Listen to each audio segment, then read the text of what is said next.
panel was very interesting because there was some very interesting insights into, longevity, wellness, healthcare, very tech-led. And the thing I like about you guys is that you're all massive disruptors, okay? And you've used a range of different tools and levers to disrupt the sectors you're in. So I want to start with, why did you choose the sectors you're in? Why did you decide that they were ripe for disruption? I think a lot of that was answered in the previous panel. We talked about both the macroeconomic drivers and the emerging nature of technology itself. So just a quick background, I'm a computer scientist and I've been in the digital health space for the better part of my professional career. Prior to co-founding ADFO Labs, I was the Chief Business Officer for Bioformis. Before that, I was heading the digital health practice for Napier Healthcare. Before that, IBM. So always been in roles that required the commercialization of digital health data sciences. But around 2016 to 17, that's when we looked at the macroeconomic drivers, and that hasn't changed much today. Though, as we said, we are living longer, but we are living longer with a disease, and that impacts everyone in the ecosystem. If you just look into the macroeconomic factors, 1 out of 6 American is living with a chronic condition. 4 out of 10 is living with 2, right? So that's a chronic adult Americans. So 42% of them are obese, which means their BMI is north of 30. And 9% of them is super obese, that is the BMI is above 40, right? And this all leads to metabolic conditions and various chronic diseases itself. So that's the healthcare situation over there, but you marry that to the macroeconomic situations around. The healthcare protection gap is insane, right? Last year around, it was some $995 million in Asia alone, which is one of the most underpenetrated market. The mortality gap in insurance, McKinsey said that by 2030 globally is going to be $113 trillion. $113 trillion of mortality gap. That means that people who are bread earners, they're not adequately covered financially. And if they die from any health conditions, that's what the impact's going to be on the world's economy itself. So perfect storm for you guys, really? Yeah, so I thought that was the perfect storm, the Elon Musk moment, right? I can either watch it happen, or somebody else do it, or I could do it myself or get into this game. One of the trigger points was in 2016, I was attending a conference in India, and one of the most famous doctors over there, Dr. Deva Shetty, said that according to his research, by 2030, half of India's GDP would go towards the management of chronic conditions. And half of India's GDP is not a business, it sounded like an industry to me. And yeah, that's what. And then secondly, the marriage of technology, that everyone right now, if you look into doing something at scale, you need to leverage technology. And right now in this room, the lowest common denominator between all of us right now is technology, a smartphone. A smartphone, the raw data, the metadata it generates, it can paint a fantastic snapshot of your day-to-day. If you can understand the snapshot, you can extrapolate risk. If you can extrapolate risk, to James' point earlier, you can do the storytelling at scale. And yeah, that's what we're doing at ADFO. So Lars, come on, you're in a really exciting space. Enlighten us on why that space and give them a flavor of what you're doing. Yeah, very happy to. So we're building Pangea Bio, which is a tech bio company that is marrying artificial intelligence with complex biology of neurodegenerative diseases in order to develop better drugs for diseases such as Alzheimer's disease, Parkinson's disease, ALS, and schizophrenia. And just to answer the question, why are we in this space and why do we think technology is now at the cusp of bringing real change to patients and the development in this field, is that we've obviously seen tremendous change in the world of technology with Moore's Law, seeing the exponential growth of computing power and the ability to create powerful AI engines and technology companies. And we've seen quite the opposite on the drug development side, which is called Eroom's Law, which is kind of the inverse of Moore's Law, where we have actually seen the success rate in drug development come down and ever fewer drugs per dollar spent making it to patients. And the field is now at a space where we are marrying technology with biotechnology, hence this neologism of tech bio, which really allows us to use technology to manipulate biology and have a feedback loop through which intelligence systems can learn. And so the background of my team is we've built successful tech companies, we've built AI companies, and we've built CNS companies. And now we said, why don't we bring it all together in order to use these advances that we have seen, especially on the technology side in AI, to make drug development a more plannable process and get drugs to patients much faster. Lars, are you saying that maybe 5 or 10 years ago you couldn't do it because technology hadn't advanced enough? Yeah, it's a great question. So one of our former investors, Peter Thiel, always asked the question, why now? You know, why couldn't you build the company 5 years ago, and why is 5 years from now too late? And very much so, some of the technologies we're using and developing have only really come about in the last 2 years. So when we think about, for example, the way we use transformer models in order to identify novel molecules that we're taking forward, or how we induce pluripotent stem cells to grow into human tissue in the wet lab in order to modulate a complex human brain at the early stages of development to test our drugs, that simply wasn't possible 5 years ago. It's possible now, and in 5 years from now, it's hard to imagine where we're going to be in terms of technological development. Well, same question to Boris, because I mean, I'm a decentralized fan, as you know. I mean, you know, you couldn't do what you do now and corner juice space without a bit of help from our friend Decentralized Technologies. Yeah, I mean, for anybody who doesn't know, Copper is by now one of the biggest, well, the second largest digital asset custodian in the world. We are infrastructure guys, so we don't have a view. It is the custodial layer powers it all, and then there are settlement and clearing capabilities that are built in, specifically on the off-exchange settlement side. I think this is one of the flagship products. And what I mean there is that you don't have to put your assets on the exchanges, which you maybe have heard certain things about, like good old Sam Bankman-Fried and others that have not done business properly, and we told him numerous times that he should integrate to this, but he didn't. Now we know why. Now, the underlying technology layer, quite frankly, is we're talking about blockchain here, and 11 years ago it didn't exist. So it is a very, very nascent technology, not so much anymore, but I think the best way to kind of draw a parallel is between that technology and what we've seen on the internet side, and also to try to decouple that myth that crypto is blockchain and vice versa, because it is not. It's just an application, which is one of the reasons why we're here now, because we're finally moving into something which I'm and the whole firm is very excited about with regards to actually handling securities, and actually utilizing the underlying technology layer in a way that is beneficial for the end consumer, the investor, by cutting out a lot of intermediaries that you currently pay. And partially also those guys not doing the business properly. I'm meaning banks. And of course, you know, Jonathan, arguably this region is a hub, isn't it now?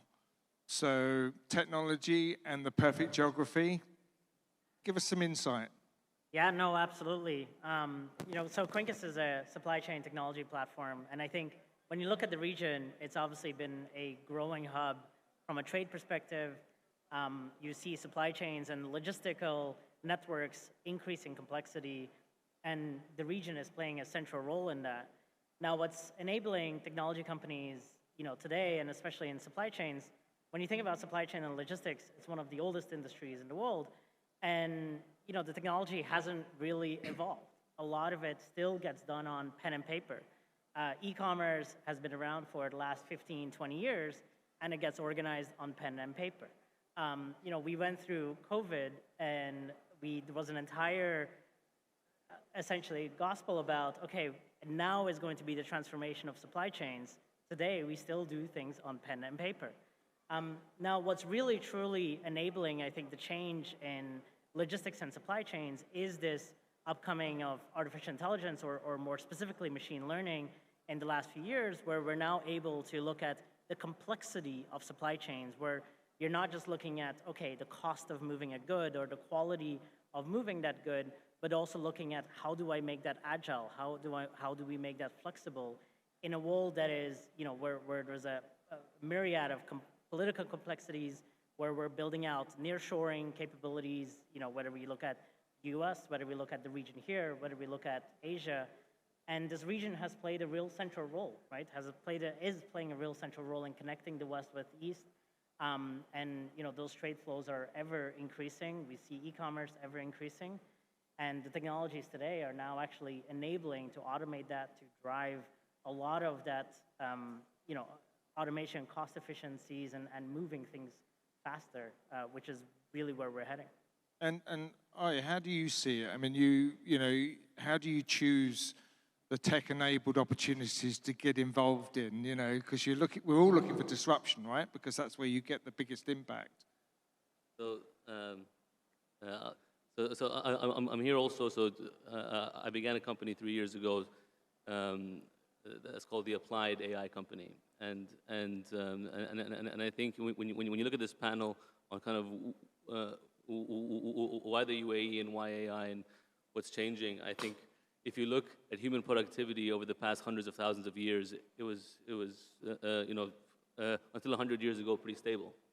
It was only in the last 100 years where we found hydrocarbons and oil that kind of was a massive boost to our productivity, which is GDP per capita. So it was literally flat, and then it was huge. So almost everything we see around us is a result of that past 100 years. And what oil and gas essentially is just artificial muscles, and it really automated the mechanical world. And I think in the last 2 years, we can begin automating kind of the rest of it, which is what requires intelligence. So 3 years ago, we set up the Applied AI Company to really focus on where we think value will accrue in the AI stack. And we think very strongly that it'll be on the application layer. So a lot of the foundational models, et cetera, will become a commodity and are the rails essentially that enable the kind of application layer of AI. And we strongly believe that the UAE can be at the forefront of this change and not only kind of import AI, but also export AI and build here. So we're now, we often joke, the majority of UAE's exports, the majority of UAE's AI exports into the US, not because we're big, just because there isn't much happening. So I would say one final thought on this, on kind of from an investor lens, on where to invest. Nobody really consumes AI. You consume the business results that AI gives you. So in sales conversations in the US, when we have our products that are kind of on the front lines of kind of monetizing AI, and we quip internally that generative AI is cool, but revenue generative AI is cooler. So when we sell these products, we don't even mention the word AI. We say it's cheaper and it's faster. End of story. How we do it is our business. And I think that's right, isn't it? Because AI is all over the press. Everyone's talking about it. But for those of us who've been in the tech space for a while, it's not as exciting as they're making out, is it, Gareb? It's a tool at the end of the day to give us insight. That's true. I think there's a lot been made about the generative AI, and especially since OpenAI and ChatGPT came up. One of my favorite philosophers of our time, Dr. Michio Kaku, said it's not impressive. It's nothing more than a glorified cut-paste cookie monster, right? There's nothing creative that actually comes out, but it's called, generative AI, because it's only looking at past and bringing things together and turning out a new story itself. But to your point, yes, absolutely. I think it comes down to the human-computer interface, the applications of that, using data to amplify that experience that the end consumer or the business is having. That will be the biggest application of AI itself. And think about any problem statement at scale. For us, problem statement is talking to populations about their health risk, right? And again, to the earlier panel, right? How do you talk to, say, the United States of America when their average thinking age is like 12 or 16 or 18? You have to simplify a complex message in a simplified manner. The best way to do that is utilize that data and then hyper-personalize that experience with the consumer.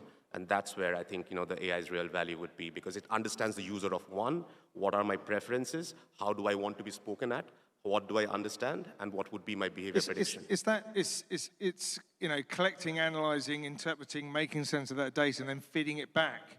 Isn't it that real-time aspect, Lars, that unlocks a lot of that stuff? You can speed up the cycle and get the message across much quicker, get the evidence across.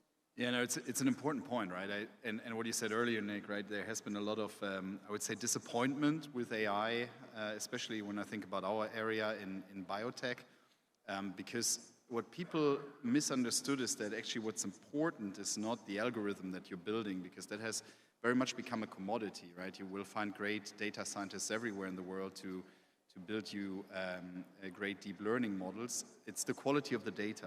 So can you bring about the data through your business model? In our case, that's actually running experiments. And can you feed that back into the engine so that the engine starts to learn from quality data? When we think about a lot of the engines that have been built before, they have been built on poor data. To give you an example, many of the drug development companies have looked at published literature, scientific literature, as input factor into their models. The problem with that is that less than 50% of scientific studies are actually able to be replicated. So that means you're creating a garbage in, garbage out model. Hence, you need to first develop in your wet lab models that can bring about data that trains the algorithms to then make predictions that are actually reliable. Yeah, it's interesting, Jonathan, isn't it? Because in the world of supply chain, it's a number of steps. It's sensing where you are in that journey, right? So it's invaluable. It's a revolution, isn't it, for your business? Yeah, being able to do that. No, absolutely. And what Lars says is absolutely right. It's not just about, the model itself is the model itself, right? It's more around, okay, where am I getting that data from? What is the actual data you're using? And what is driving your business model as a business to then be able to utilize that data to make, better predictions, better optimization. So for instance, we have, on top of the AI, is an entire operating platform that our customers use, which is essentially driving all of the data. And one very specific use case for that is, for instance, just sustainability metrics. If you look at most of the sustainability reporting that happens today, a lot of it is just built on ERP data. Now, the major problem with ERP data is it's financial data that is derived data. It is derived data from your actual operations, which isn't that accurate, right, at the end of the day. And especially if you're trying to make sustainability metrics or try and derive sustainability metrics of that. But for instance, we have primary data. We know exactly what flight a shipment has been on or what ship it's been on. We know the capacity of it. We know what fuel has been used and so on and so forth. And that is what's driving now the AI to then be able to predict the sustainability metrics better, to be able to be more accurate and then actually provide a better model of, okay, these are the more sustainable routes. These are the more sustainable metrics that we can enforce and give to our clients. That is what it's all about. It's about the data that's actually driving these models. And you get, there are, some people get a little bit fearful of new technology, don't they? So, you mention, blockchain, decentralized ledgers, tokenization. People immediately, some people go, oh, I'm not ready for that. What's your experience, Boris, on getting, because you're operating in a very, very trusted, regulated environment. I mean, how do you overcome some of those nerves of getting involved in this space? I mean, maybe worth mentioning something to the first point, because we've seen those cycles before, and what I mean there are the big buzzwords. It started with cloud, then it was big data, then it was blockchain, now it's AI, and I can tell you it's quantum computing next. The good thing about this is that once you are in that spotlight, the real innovation starts, and you are not just sitting in a garage with like great ideas. There is money to fly around. There is all eyes on the world of investors and anybody else in terms of use cases and clients that are looking at you. So in terms of and it's been thrown around a little bit too easy in my opinion, because there are quite significant nuances. Now, when it comes to blockchain, the concept has been here now for 11 plus years. Nobody really knew about it up until 2017. Then we had a lot of dirt that amalgamated in its form of ICOs, which wonderfully was flushed out. Then we had a wonderful run where everybody started to make money. A couple of people came a little bit late to the party and lost a lot of money. And now we had the second flush out, which was a very important one because those were the big trusted names, surprisingly. What can be expected of the space after what happened over the course of the last 2 years is rather big things. And one of the main things that you touched on is try to remove yourself from the paradigm of crypto being blockchain and vice versa. Like this is the time that you spend most, like this is the time that we spend most time on. Because right now, it's not speaking to some crypto hedge fund that's managing like 20, 30 million. You're starting to speak to, you know, the BlackRocks of this world, the Vanguards of this world, and it's very interesting of how things develop. The world is very quick in order to kind of put a blinder on yourself in terms of like what was going on, because the message was that crypto is evil and by default blockchain is evil. But right at that time, interestingly, BlackRock is filing for their ETF, Fidelity brings out their portfolio program. It represents a very disruptive, and I don't like that word disruption in the first instance, but it represents a threat to a system that has been in place for centuries. Yeah. In a different way, because, you know, in the old days, people were standing around in the pit throwing papers and screaming at each other, and then suddenly somebody came along and said electronic trading might be a little bit more efficient. Now, for some reason in finance, we kind of completely lost the thread of actually innovating anything. It went the other way, actually, where you have people running around, and those were the thousands of people that are working in the banks that all of us are banking at. And on the family office side, like on the private wealth side, it's a completely different topic, but I'm going to come to that, which is an awful existence, to put it mildly, where you chase MT500 messages, a comma is being put wrong, settlements are not occurring, money is being lost, somebody needs to pony it up. And over the course of the last 25 years, people are coming periodically here, and what I mean here are the big banks, you know, Jamie Dimon or whoever flying in here and saying like, yeah, we kind of screwed up again, we need some more money. And that has been going on forever. The reason for it is because he can't switch it off. If people like it or not, all those protesters that we see with their vests on, you know, also those guys are banking and are kind of partaking in that. The world is very intertwined.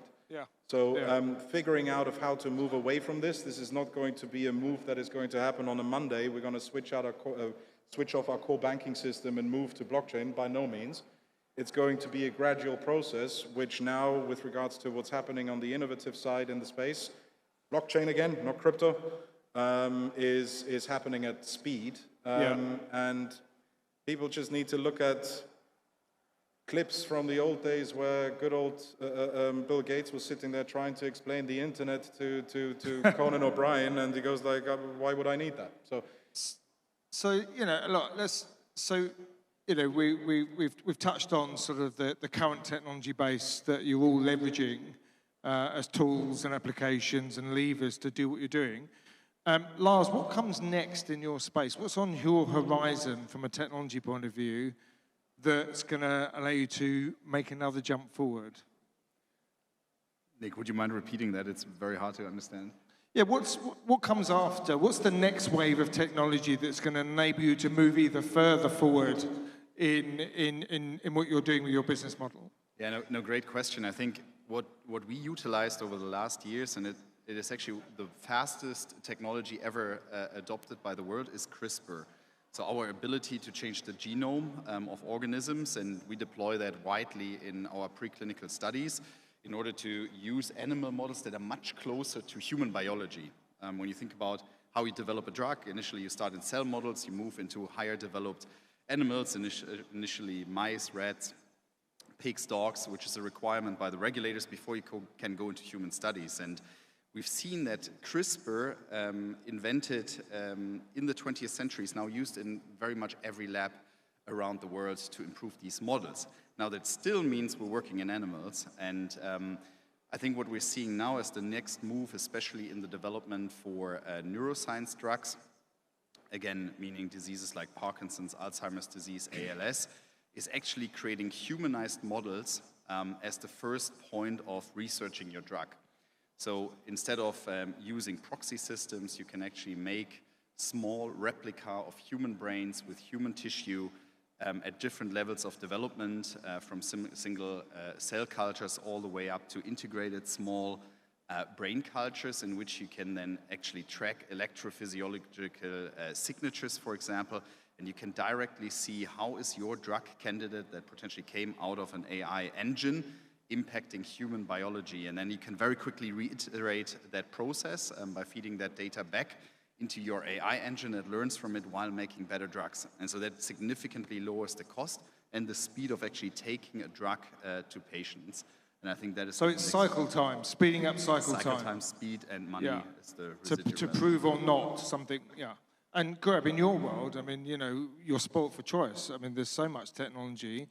You know, where do you see the next wave of tech in your world? I think it would be more about the application of tech and its innovation to drive new business models, and that would support further innovation. Just to give you an example, to Aaron's point earlier in the previous panel, he said that, Anderson Horowitz said that there's a $1 trillion company waiting, where it's an intersection of health meets fintech meets insurtech, and that's happening somewhere around the world. Now, he also mentioned that he hasn't seen yet any tech company or any of these health tech companies being able to leverage some of the data that they have been generating for over a while. It's just a matter of application and some of the industries, especially bringing them all together. In a future where you are having real-time financial products or insurance products based on your lifestyle, smarter underwriting, simplified underwriting, dynamic pricing based on your lifestyle, that's going to happen. You will definitely see some of the large enterprises, some of the potential partners that we are working with, speaking with, the Walmarts, the CVS, the AXAs, the Daiichis of the world. They are engaging with their consumer population at scale, using this data, and then ultimately using some of this data, get into the predictive capabilities of mortality, morbidity, and using them to drive real-time intervention at scale. And then coming it down to, you can go deeper and deeper and deeper. So we have an R&D labs, and something that I'm personally excited about is the gut microbiome space. We're just about to launch a product in Singapore called Good Biome, where we go into the gut microbiome, understanding it from your stool sample. A lot can be said about your current health, and you can go into precision nutrition capabilities. So a lot happening. It's a super exciting space to be, like you said.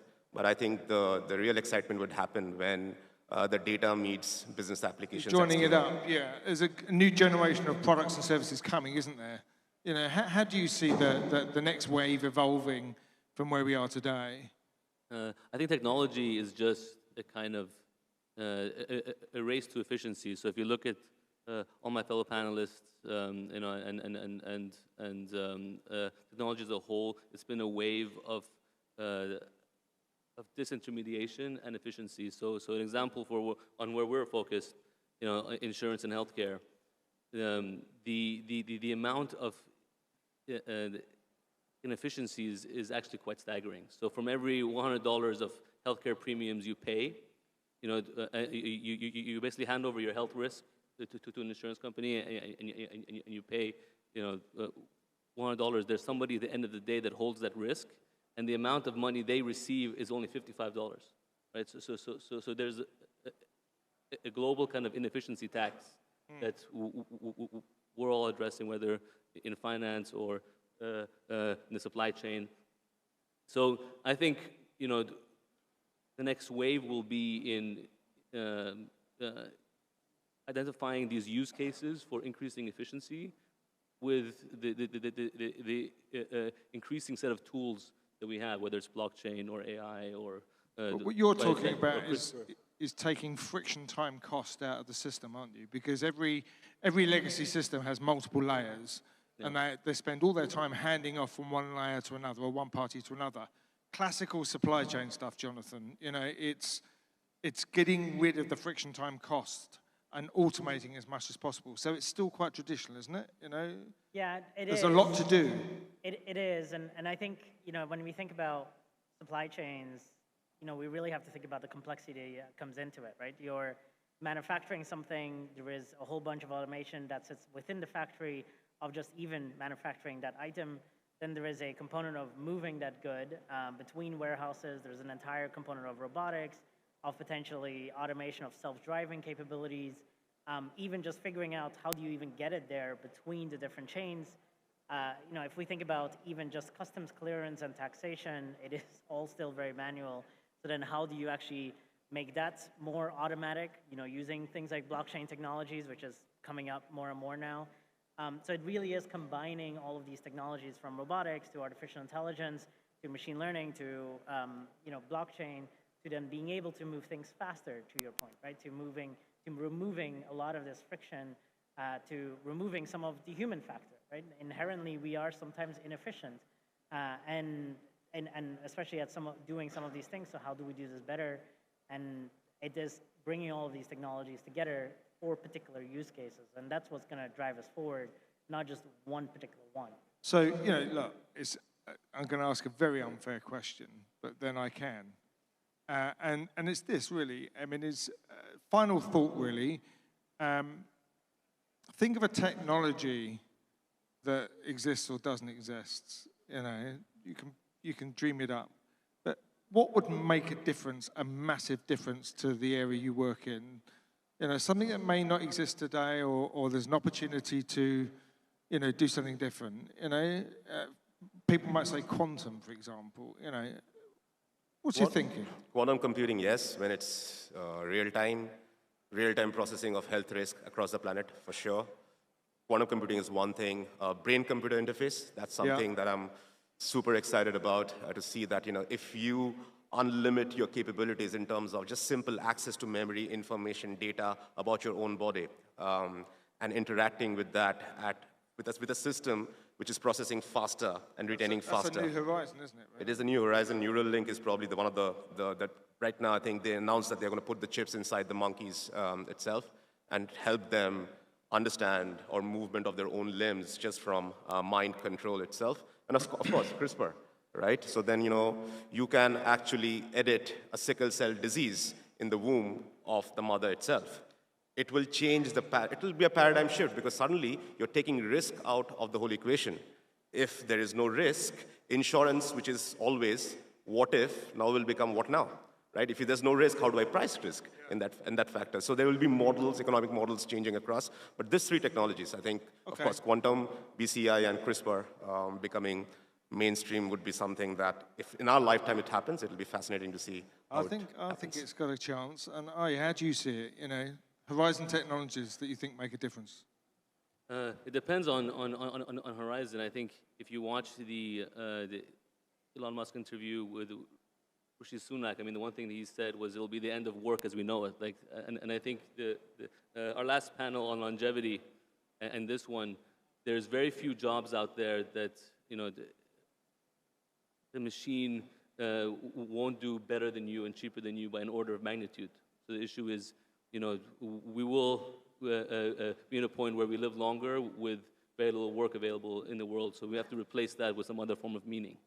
And I think that's a challenge that will face regulators, that will face governments, and technology in this race for increasing productivity and efficiency will give us a much bigger question to ponder about. That's a tough one. We could be here for days talking about that one. Yeah. Lars, what's on your tech horizon? What would you like to see that would help you move things forward massively? Yeah, I'm a tech optimist, and I would say that, as Aaron Weaver in the panel before said, I think we're at this very interesting moment where we are able to connect the human brain, for example, with brain-computer interface technology. I think most of you will have heard of Elon Musk's effort with Neuralink. They're actually companies that are much more advanced, such as BlackRock Neurotech. And I think to take these technologies now, combine them with our organoid models, and build this closed loop, where we do have AI or deep learning models that can actually directly interface with the neurobiology of these brain organoid models, will give us a very unique view into the human brain. And with that increased understanding, we will be able to generate much better drugs. And we're able to do that now. Now the goal is to build that, put that together. Yeah, and Jonathan, what's it called? The traveling salesman question. You know, it's the thing that classical computers can't crack. You know, in logistics and supply chain, it's all about working out and optimizing the best and most efficient routes.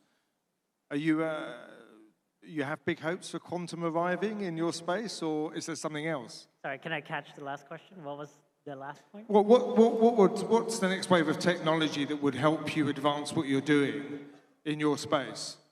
Yeah, interesting question. You know, I struggle with this question primarily because not just in logistics, but if we think about, you know, where is the biggest human impact, for instance, on what we should do today to save the most lives, then we should just be thinking all about malaria nets, right? I think this is a conflicting question. But if we think about supply chain in general, you know, we're moving things faster and faster, and we're moving things more efficiently. But one of the things that we are still very, very, which we're terrible at, is moving things faster than the speed of sound, for instance, right? We've been moving things at just below speed of sound for the last 50, 60 years now, and that hasn't changed.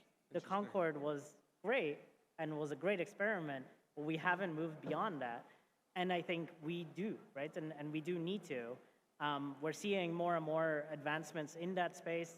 You know, technology companies like Boom are coming up, building that out. But we're still far away from making it more sustainable, from making it efficient. And there are specific advancements now that we're seeing, combining both, you know, how we build computing power to then build some of these aircrafts and building some of these components to moving things faster than the speed of sound. You know, that I see as a phenomenal advancement, not just in moving goods, but also moving us as passengers. We want to get to the other side of the world more efficiently and faster. You know, what if we can get to New York in 2 hours from here? Fantastic, right? Yeah. But we need to, that is something that will really propel us. I think we're 5-6 years away. Okay. I don't think we're that far, but that is what probably excites me the most right So it's horizon stuff. It's not too far away. We can almost touch it. Yeah. Boris, you got any thoughts on the final thought of the panel? Yeah,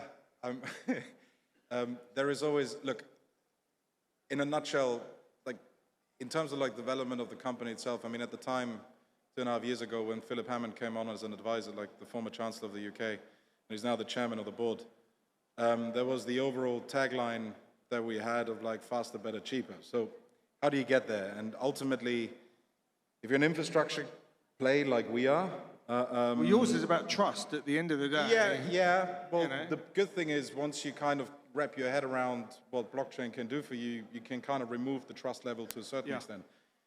But this is where we are right now as a world, which is very. So for me, it's more like on the regulatory and ultimately on the macro side. Like I'm getting very nervous if I look at the U.S.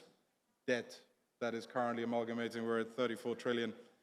You have the average household has $11,200 of savings, but every single individual currently owes $75,000. I'm wondering who's paying that back.